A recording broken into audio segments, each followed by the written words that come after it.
সেই সেলিনা আদাইবিকে আজকে দলের কথা বলে তার বিরুদ্ধে মামলা দেওয়া হচ্ছে। সেই মামলাতে শামীম ওসমান আসামি, আবার একই সাথে সেলিনা আদাইবি আসামি। ত্বকী হত্যার পরে আমাদের নারায়ণগঞ্জের তৎকালীন পৌরসভার মেয়র সেলিনা আদাইবি শামীম ওসমানকে অবাঞ্ছিত ঘোষণা করেছিল। সেই সেলিনা আদাইবিকে আজকে দলীয় ভাবে আজকে দলের কথা বলে তার বিরুদ্ধে মামলা দেওয়া হচ্ছে।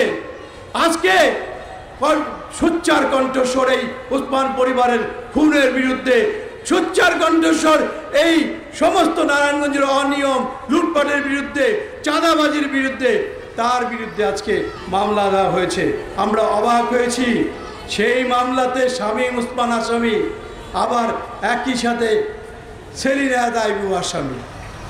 কারা করছে এগুলি কারা করছে জানতে চাই, প্রশাসনের কাছে জানতে চাই।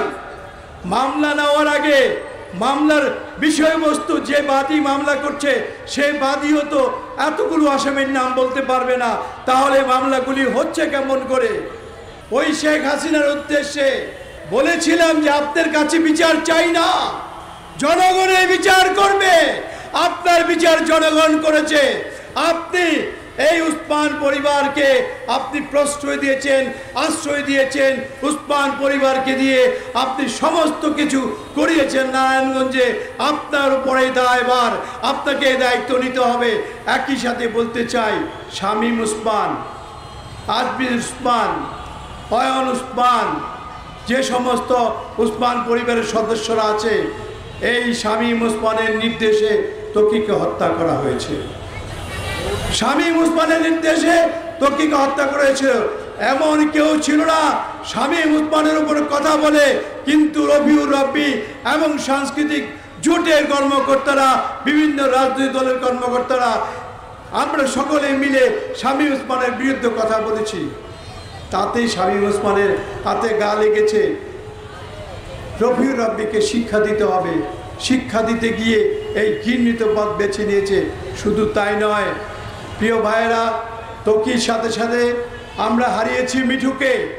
এই মিঠু এইখানে হীরা কমিউনিটি সেন্টারের নিচে, আজমির ওসমান উপরে, মিঠুকে নৃশংসভাবে হত্যা করার পরে প্রধান খুনি হামিম, এই হামিমকে কোনো রকম চিহ্ন যাতে না থাকে, সাক্ষী না থাকে, কক্সবাজারে নিয়ে তাকেও হত্যা করা হয়েছে।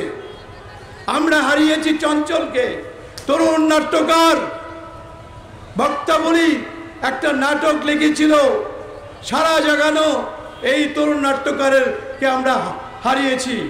আমরা হারিয়েছি চঞ্চলকে। চঞ্চলের পরে আমরা আশিককে হারিয়েছি। এই আশিকের লাশ আরো বিভৎস ছিল। তার সারা শরীরের চামড়া উঠানো ছিল, শীতলক্ষায় ভাসিয়ে দেওয়া হয়েছিল। আমরা হারিয়েছি বুলু শাহকে, চাঁদাবাজির জন্য, চাঁদার জন্য আজমির ওসমানকে দেওয়া হয়নি বলে বুলুকে আমরা হারিয়েছি। আমরা অনেককে হারিয়েছি। আলমগীর নামে একটা ছেলে আজমির ওসমানের সাথে যাচ্ছিল, তার সাথে একটা কথায় দ্বিমত হওয়াতে সাথে সাথে গুলি করে এই ওসমান স্টেডিয়াম সামনে তাকে হত্যা করা হয়েছে। তারপর তাদের বিচার হয় নাই। এই প্রশাসন ওসমান পরিবারের পদলেহন করত। এই প্রশাসন, পুলিশ প্রশাসন ওসমান পরিবারের পদলেহন করত।